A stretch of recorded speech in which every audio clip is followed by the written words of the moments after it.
Welcome to Sunflower Movement. I am your host, Ashley Buckner. Before we get started, here's a quick disclaimer. This podcast is for education and entertainment purposes only. I am a licensed therapist, but unless you have a signed consent form with me, I am not your therapist. This platform is not a form of psychotherapy, counseling, or healthcare of any kind.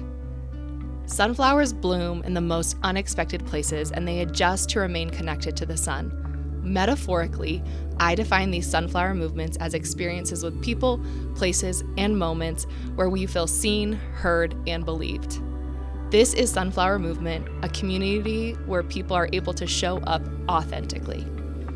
Additionally, this podcast is an opportunity to ask, tell, and share anything with me, a licensed therapist and trauma specialist.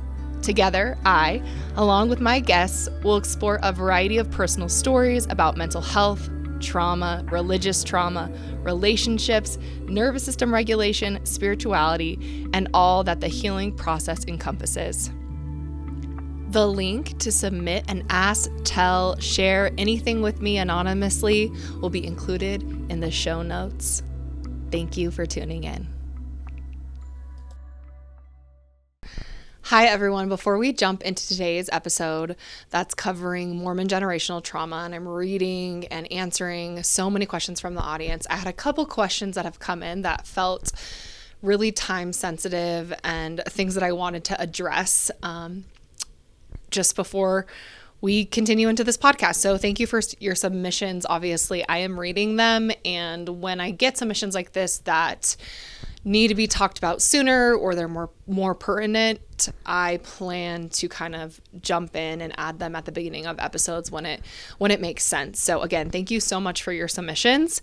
I wanted to start this first submission. I'm just going to offer a trigger warning. It is going to talk about sexual abuse. So if that's something that is not supportive for you to listen to, I just encourage you to maybe fast forward, or you can skip this episode altogether.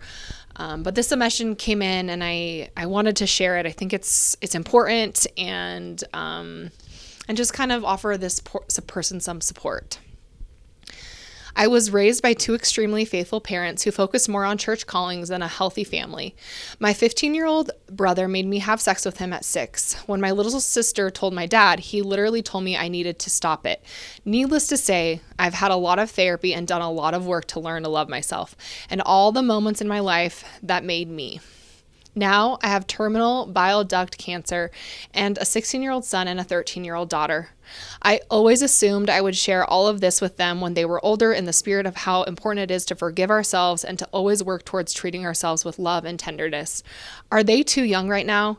How do I do this now as they're still young and not adults? Is it better to write letters? First of all, I just want us to kind of take a moment to maybe all just sit with this submission and just send this person love and healing and whatever their heart needs as they navigate this. To me, there's not even words, right, for me to offer them about just what this means. And as a mother, I can't even imagine. And so I just want to really see you in this. And thank you for sharing and for reaching out and for wanting to talk about this. I mean, what initially comes up for me is I'm so curious of what your intuition tells you. And this is obviously such a big trauma that happened early on in your life and very tragic for a lot of reasons, right, that we're not even going to focus on because what matters right now is you and you as a mom and having this terminally ill disease and the thought of not being able to be here for your kids. And I believe there's a way to tell our children stuff that matches their brain development and where they're at. And I don't know if you necessarily need to explicitly share all of the things that happened to you, but I think you can talk about it in a way when I was a little girl, this really hard trauma happened to me, and this is how it made me feel about myself, and I didn't know how to get help, right? Because essentially you want to teach them how to navigate the hard things that are going to happen in their life. I mean, they're navigating a very hard thing. And I think there's a way to talk to them very honestly and very openly in a way that is appropriate for their age. I mean, kids are so smart and they are so resilient. And I think a lot of times they just want to be treated with respect, like the respect to tell them the truth, to talk about hard things with them. And I absolutely think you can do it in a way that meets them with where they're at in the moment. And I think some of my advice would be not to to really get curious about, okay, what is my intent in sharing and what do I want them to know and what do I want them to take away from this, and allowing that to kind of drive the conversation, and to know that you're not going to say everything right and you're not going to say it perfectly, but that you can share this with them in a way that is supportive and loving and meets them in the moment and holds space for them to ask you any questions. And yeah, I also just encourage you to trust your intuition, to really tune in to what would be supportive, and how you want to navigate it. I think this is a very difficult situation. I mean, there's so many layers here, and I just see you in that. And I don't think there's a right or wrong. And I just encourage you to trust yourself and do what aligns with you. But I absolutely think they have the capacity to hear this, just what you learned on your journey and what you want them to take away from it. So again, thank you for sharing and just your vulnerability. And I just want to say thank you for reaching out too. Okay, one more submission and then we're going to jump into the Mormon generational trauma I talked about. Hi, I moved out of state after living in it my whole life and officially left the church after I moved out of the state. I would love to try brain spotting, but now being out of Utah, I'm worried about not finding a therapist that knows or who has lived through being a Mormon. Will they still be able to get me? Will brain spotting for my Mormon trauma still work even if the therapist isn't well versed in Mormon doctrine or culture? I wanted to answer this question because so important, such a great question. Thank you for reaching out and asking it. There's so many layers to this also, and I get asked it quite a bit. And if you have chatted with me or sought consultation about who to find as a therapist, my opinion on this is pretty standard. Any legitimate therapist who is well-intentioned and mindful and curious and doing some self-observation and has self-awareness, it doesn't matter what their religion is. It doesn't matter their religious beliefs. If they're culturally competent, they are competent to serve various different people from various different cultures. Obviously, it's unique here in Utah, right? Because of the LDS church and the influence and just the predominant culture. But I will say that I work with a brain spotting therapist from Utah who is not LDS, doesn't know anything about the LDS church. And I mean, I've worked through some religious trauma stuff with her, and she knows about it because I've shared with her, and I'm sure, just getting in her own expertise. But what I love about brain spotting is it doesn't matter because it's my nervous system driving the session, and my nervous system knows how to heal, and the therapist just gets to hold space and attune to me and help me navigate everything that's coming up. And so, no, a brain spotting therapist does not have to be LDS. And I'm sure you can ask them, and I would encourage you to ask them to do some research about Mormonism or, share a little bit of your experiences. But again, if they're a competent therapist, it doesn't matter what they believe. And if they're a competent brain spotting therapist, they will be able to meet you where you're at. They will be able to attune to you, because to be a brain spotting therapist, you understand trauma and you understand the way trauma shows up in the nervous system. And I'll be fully transparent with you. My expertise is not in religious trauma. My expertise is in trauma and nervous and brain spotting and nervous system work, right? So when I opened my therapy practice here in Utah after getting trained in this, and I started working with people's nervous system, and I'm like, oh my gosh, this is what religious trauma looks like in the nervous system. So I kind of had a different approach than like going to a religious trauma training, learning about Mormon religious trauma. Obviously, I know the culture because I grew up in it. But I just understood trauma and how trauma shows up in the nervous system. And there's so many different ways that trauma can impact our nervous system and show up. So that's kind of a long-winded answer, but I would say, a therapist does not need to know anything about Mormon culture in order to support you, especially a brain spotting therapist. And my caveat to this is it's very important as a client that you feel comfortable opening up and sharing with the therapist you're meeting with. So if for whatever reason you're not aligning with the therapist, pivot, try someone new. Sometimes it takes a few different sessions to find the right person. Also, I encourage everyone to ask for a consult call. I do consult calls with all of my clients prior to scheduling just to make sure that I'm the right fit for what they are looking for. It gives me the opportunity to ask them questions. They get to kind of do a little mini interview of me. And I would say any therapist that isn't willing to offer that, maybe be a little bit wary, right? You're allowed to ask for that. And I would say most therapists do honor that because they want to make sure they're the right fit for you too. So I definitely encourage you to do that as well. Yeah. And just search brain spotting therapists, try a few out. You can even search like religious trauma therapists, but I think, be curious, be open. And I hope this response answers your question. Let me know if you have any more questions on this. Again, submit all your questions, you guys. I appreciate reading them. This is exactly what I wanted for Sunflower Movement. I wanted this space to give the audience access to a therapist, a trauma therapist that specializes in brain spotting, that specializes in nervous system work without having to schedule or pay for a session, right? That's so not accessible for a lot of people. And I don't have the capacity to serve everyone, but there's so many therapists out there. There's so many resources out there, and I love to help kind of point people in the right direction. So thank you. Thank you for both of these submissions. And I just want to say that I see you and I honor you and I hold space for you. And we're going to jump into Mormon generational trauma now. So stay tuned. Thank you so much. I kind of was looking through the questions that I do have, and I wanted to talk a little bit about the generational trauma that I witness and see within the Mormon church and kind of how I conceptualize some of my cases in regards to the generational trauma that I'm noticing and witnessing within Mormonism. And I have some questions that I think really will allow me to dive into this in a deeper level. But before we get to those questions, I want to talk a little bit about church history from a trauma lens for maybe those listeners who are not members of the LDS church or who are not familiar with what generational trauma is or what that looked like within Mormonism. So generational trauma is essentially trauma that has happened to our ancestors that then impacts us throughout our life, right? And it gets passed on from generation to generation.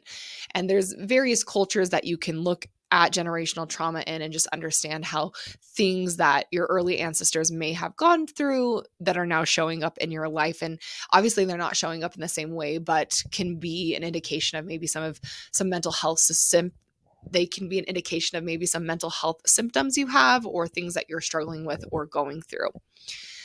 When I think about the Mormon church and I think about early Mormon pioneers, I mean, even if we want to talk about Joseph Smith, right, and the early foundation of Mormonism, there was a lot of persecution and trauma happening to early saints.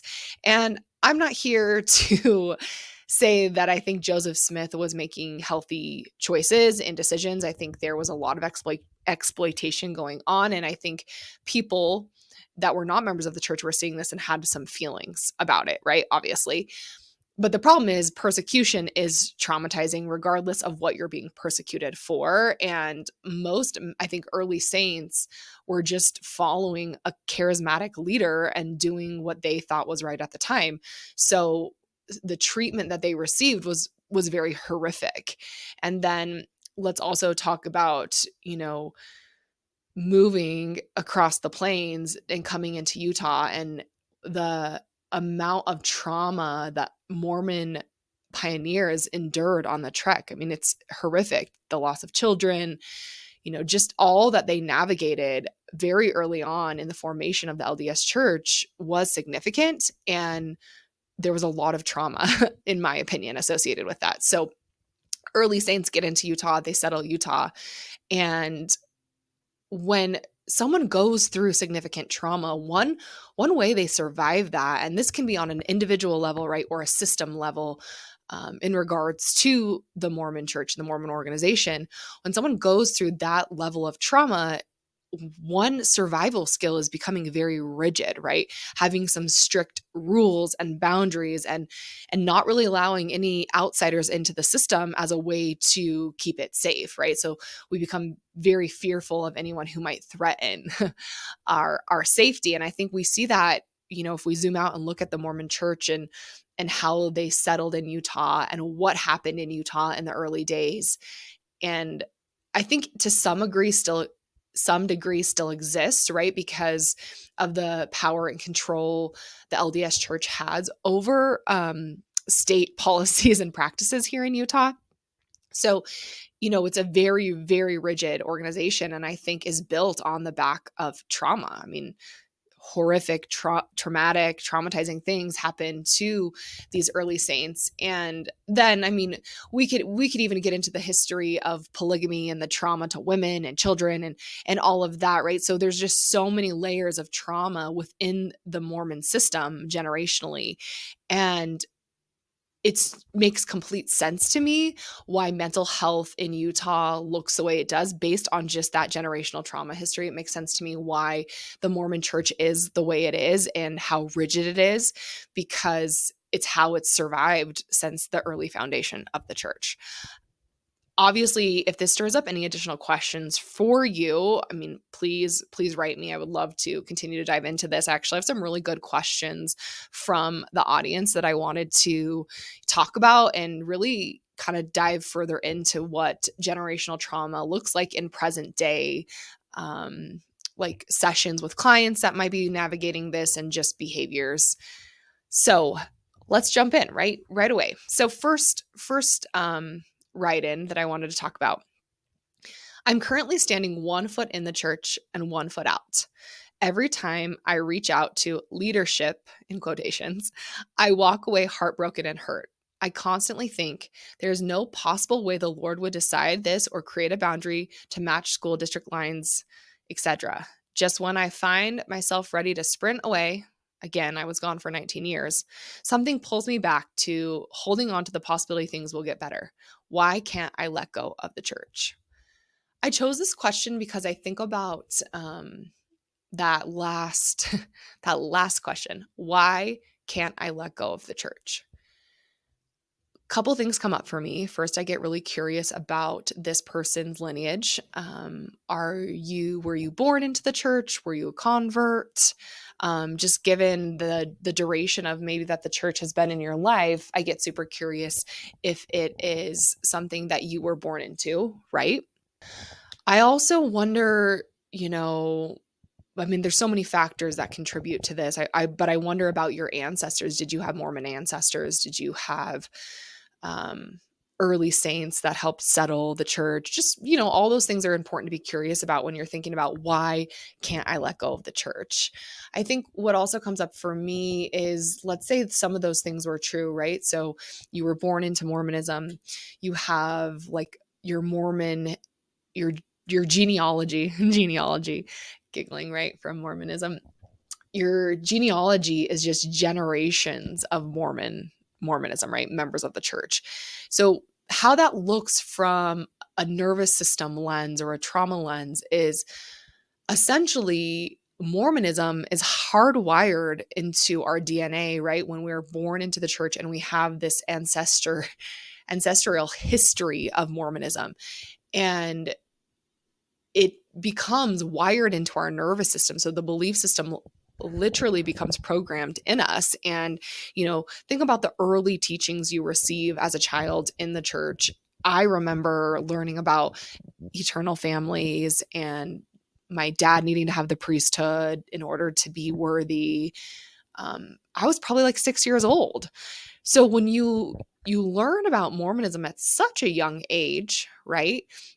When your brain is developmentally very vulnerable, and then you also have this generational aspect to the belief system, it becomes extremely difficult to walk away from, to shed, to question. What comes up for me, like, why can't I let go of the church? Probably because what does it mean to let it go? right? And even just within yourself, you grew up being told this is the one true church. And then let's think about that from a generational lens. Your parents were told that, your grandparents, your great grandparents. You're not only having to do the work of reconciling what that means for you, you're having to do the work for all of those people that came before you, right? That's a lot to unpack. It's so much easier if it's just our trauma, right? But we're talking about generations and generations and generations of trauma. I'm obviously assuming that this person has that. But either way, I think it's a good example to just really shed light on how deep the hold church can have on us. So let's say this person was just born into Mormonism and their parents were converts. So maybe they don't have that. They were still born into it, meaning 0 to 5 years old is when your brain is the most vulnerable. When do you start receiving doctrinal messages about the church? I mean, one, when you're in utero, right? If your mom has you and she's a member of the church.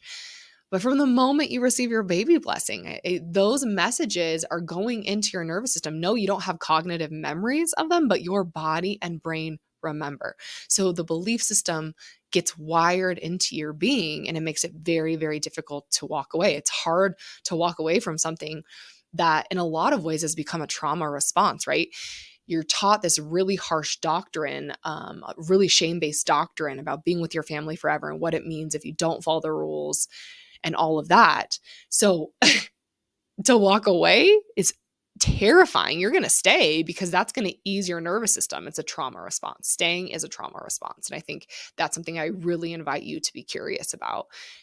Can you be curious about why you want to stay in the church versus judging it? Taking a very open and curious lens of, why can't I leave? What's coming up in my being when I think about leaving? Hopefully that helps. Write in if you have further questions. All right, next question. One of the things that makes me the angriest with the church after leaving is the heartbreak active family members feel in their concern for an eternity/heaven without us. My husband's grandma cried to me one time about this. I'm angry that the church creates that devastation for them and guilt/frustration/ etc. for ex-members. How do I deal with that anger? First, I just want to validate your anger. I think it's fair to be really angry, right? You're, as an adult, making a decision that you have come to that is not an easy decision to make. I believe that people who choose to leave the church face so much difficulty. In a lot of ways, it's easier to stay because you don't have to reconcile some of the activation and wounds that are coming up in your own being, right? So I just want to validate the anger. I think the anger is definitely a part of the process.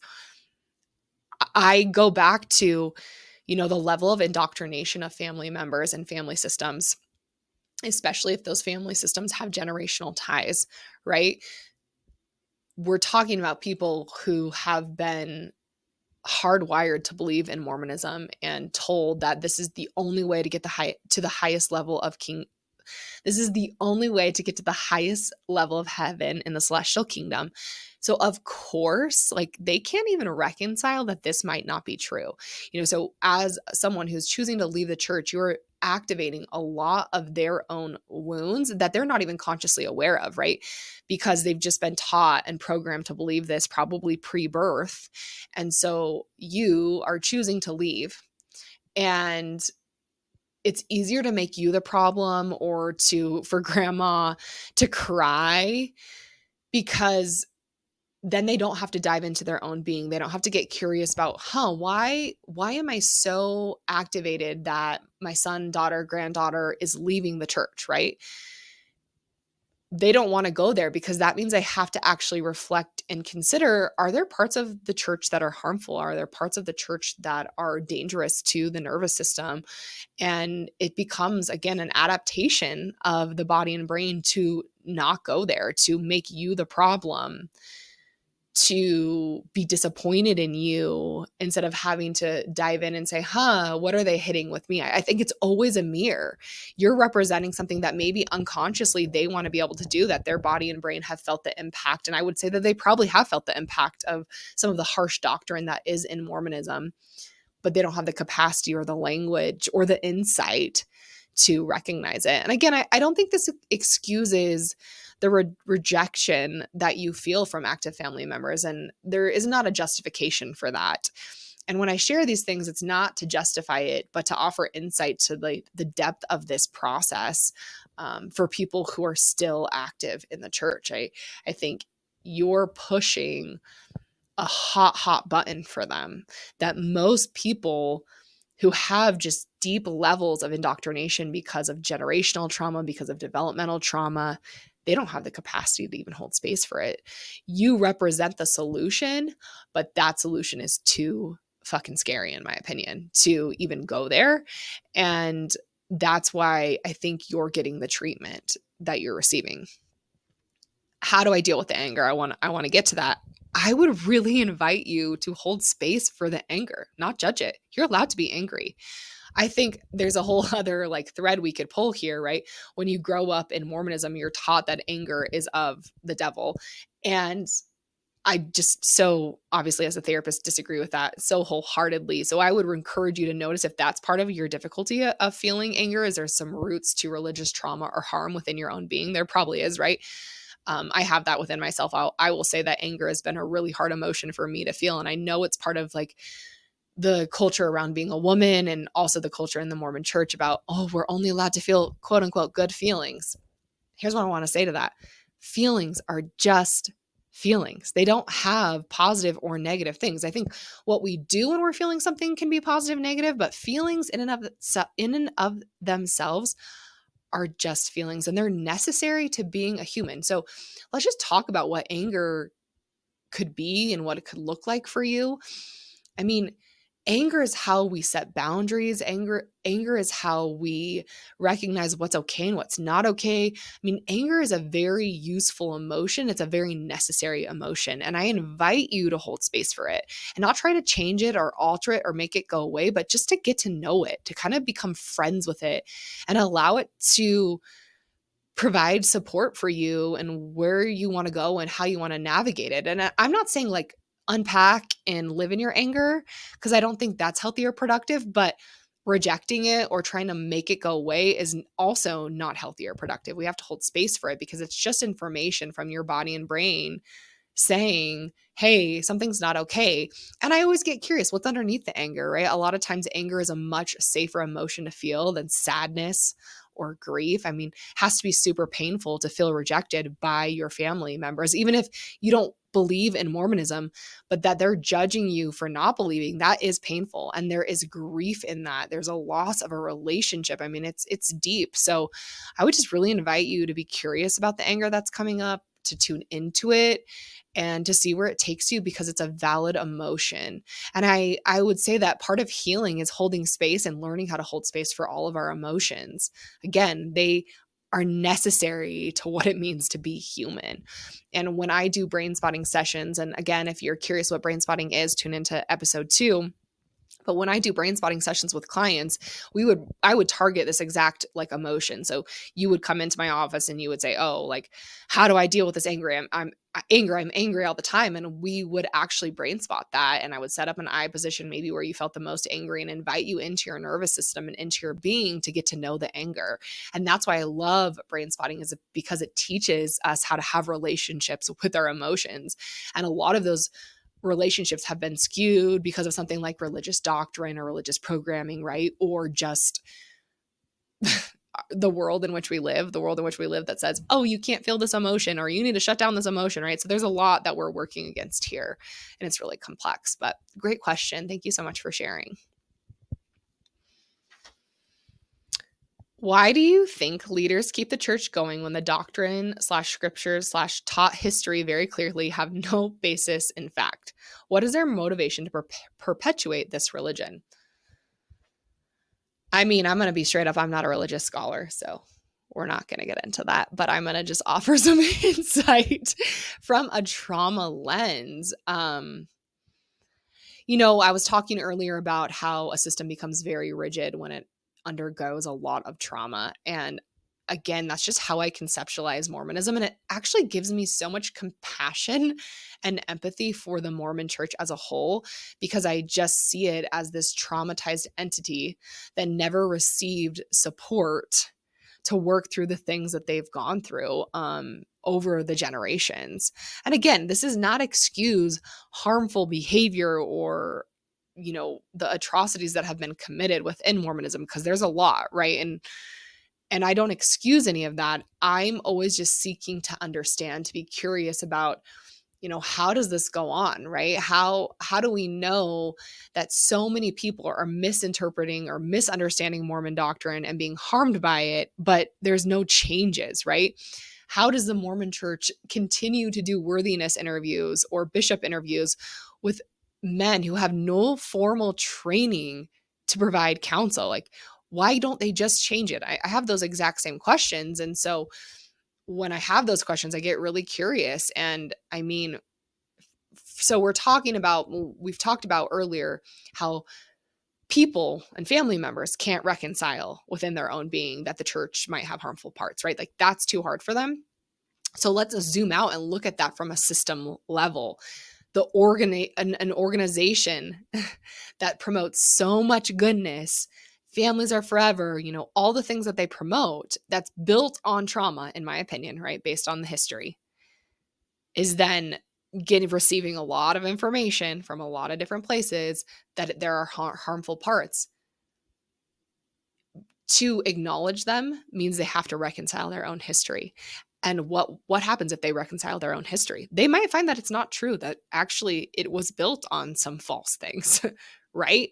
I think that's too much to really dive into on a systems level. I also want to say, I think this is a well-known fact, that the Mormon church is a very lucrative business and they make a lot of money. And so to change some of their policies and procedures could impact the amount of money that they make. And that is something that is incredibly toxic and concerning and worrisome, and something that they clearly don't want to pivot, right? Because again, it means that they have to admit some of the things that are a part of their organization are harmful and dangerous. I also think, I think about the leadership of the church, like the apostles. Again, I'm not a scholar. I don't really dive into a ton of Mormon history. I can't even tell you who the prophet of the church is, because that's not my focus. My focus is, the impact Mormonism has on mental health.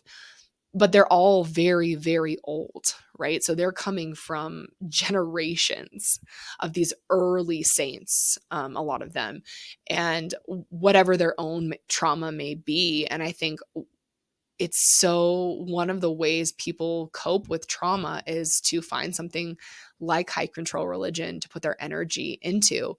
It is often easier to believe in something that kind of defines what your entire life should look like than having to really dive in and explore, how do I start to make my own choices? How do I believe in something like that I can just be in, that I don't have to be thinking about what I need to do to get to heaven? I mean, when I think about Mormonism, it literally prescribes your entire life for you. Like when you should get married, how many kids you should have, right? Like all of these things, all the roles that you should have are prescribed for you. Granted, you're living and making choices based on, in my opinion, a conditional afterlife. But if you've gone through a lot of trauma in your life, that can feel very supportive to your nervous system to have everything laid out for you. So you don't have to make decisions, and you just follow this set of rules and do what you're supposed to do so you can be with your family forever. That can feel very supportive. While I also think it can perpetuate a lot of trauma and harm, sometimes we're oblivious to it. And again, I think like one way Mormonism maintains their stronghold in general is the amount of money that they have, the secrecy culture that they have, right? Most people are not speaking up about the trauma and harm that comes from Mormonism. I mean, and outside of Utah, people don't care because it's not impacting them. I think people are super curious and like, what are all these Mormons about? But it's not really relevant or present unless you live here. And then we're talking about a system that has so much money and power. Like really, I'm even thinking about myself, like what influence do I have on a state level about policies and procedures compared to the Mormon church? I mean, we don't even know how much money is going into that, right? And so I think this is so complex. And again, it's built on generations and generations and generations of control and influence. Also, there's evidence that the Mormon church donates and has stock in various companies. I mean, it's a very well organized business. And I will often say that I think they could use a new PR team in my opinion, but they're looking to like maintain the status quo, because what would it mean to change? Like, I think we really have to sit with that. What would it mean to change? It would mean that they have to take accountability. They have to reconcile a lot of the things that have happened throughout the history. They have to apologize. They have to make steps to repair. And in my opinion, those things are very difficult to do for a traumatized system that has been just rigid for generations for survival. I actually will be honest, if the Mormon church could take accountability for the harm that they have caused and recognize like, okay, yeah, these things are not supportive to the mental health of our members. This doctrinal language is, being mistaught over and over again, and apologize for some of the really harmful things that happen within Mormonism. I mean, I have respect for that. I believe wholeheartedly in the capacity of repair and what repair can do for relationships. And I mean, I hope that for the Mormon church. I hope they can get to a place where they really zoom out and they look at the statistics in Utah around mental health, and they are able to reflect and see how Mormon culture impacts people, because it does. And it's so much bigger than just, what they ask of people. The impact is felt. It's, shows up all the time in my therapy office. So I don't know if that answers the question. Those are some of my thoughts. I think it's easier to just continue to perpetuate harm and trauma when it's a traumatized system. I mean, you guys have heard the expression, I'm sure, many, many times, hurt people hurt people. And that also applies to organizations. Hurt organizations, right? Like, it's the same concept. And then also too, like, people who have done their inner work, people who have healed, have the potential to heal. So I think that, let's just circle back to the vision of this podcast. Talking about some of these things is the starting place for healing, right? On an individual level, recognizing the harm that maybe you have endured at the hands of Mormonism is your starting place and how you begin your own healing process. And I would say that is the same for Mormonism as a system, as an organization, and at a like church level. Recognizing the harm and the parts of the culture that are very toxic is the place where healing starts. And that's why I'm so passionate about talking about it, right? There are so many places out there where you can go talk about the wonderful things that happen in the Mormon church. And I'm not opposed to those places, right? But we also have to have the same conversations about the harm that it's causing. And I think we should be really wary of an organization that's not willing to have those conversations, that's not willing to take accountability and recognize the harm that their doctrine is causing. Yeah, they're traumatized. It's a rigid organization. I can have empathy and compassion for that. And you know what I also believe in as a therapist? We are all responsible for how our trauma is showing up in our everyday life. So for those of you listening that have been harmed and traumatized by the Mormon church, I have compassion and empathy for you. You are not responsible for the early indoctrination maybe that you received or the generational trauma that happened in your lineage, but you are responsible for how that trauma is showing up in your daily life in whatever way that looks.